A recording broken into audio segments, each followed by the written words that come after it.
Right now, Amy, thank you very much.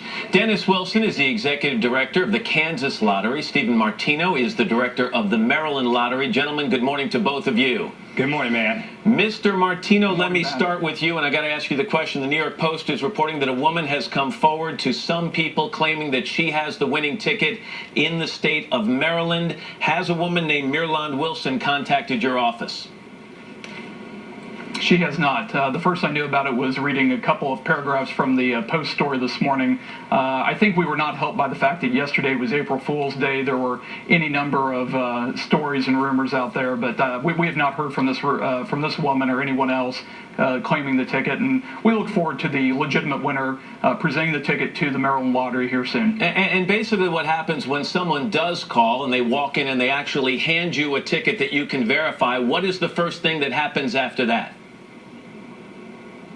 Well, you're right. I mean, we have to go through a process of verifying the ticket, making sure that it's legitimate. There's an enormous amount of computer data that would support the claim. At that point in time, obviously the winner then would have to make some decisions about whether they were going to take the annuity payout over 26 years or whether they were going to get a lump sum payment, and then we would process the claim accordingly and get some money into their bank account. Mr. Wilson, out in Kansas, I know you don't know an awful lot about even where the ticket was sold other than that it was in the northeastern part of the state. So someone's probably sitting in your state this morning staring down at a piece of paper saying, I can't believe it, over and over again. What is your best advice for that person?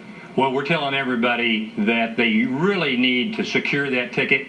They need to sign the back of it, and they need to seek legal counsel or financial advice prior to coming in so they'll be ready when to talk to us. And by the way, they do not have to come forward. Is that true? At least publicly, they could contact you privately and remain anonymous? Yes, in our state, that's the way it works.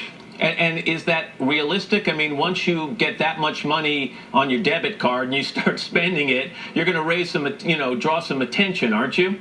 Well, it's realistic to a point, but usually someone's talking somewhere and you can find out possibly who it is.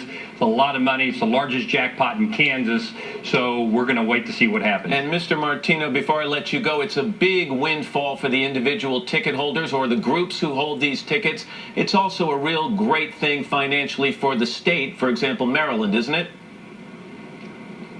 It is. Obviously, if they take the lump sum payout, they will pay about $13.4 million in state taxes. It's a good thing for the Maryland Lottery. It's a good thing for our players. It does reinforce the fact that people do win. So we're obviously very excited that we did have a Mega Millions jackpot winner in Maryland. You guys are in for a very busy day, I have a feeling. Dennis Wilson, Stephen Martino, thank you very much. Thank you very much. Go KU. Hey, that's right. Big game tonight for you guys. All right, thanks. Lightning struck twice here. Thank you. 7:15. Now here's Ann. Rock Chalk. Matt, thanks. Now on a more serious note, newly unsealed documents tied to the disappearance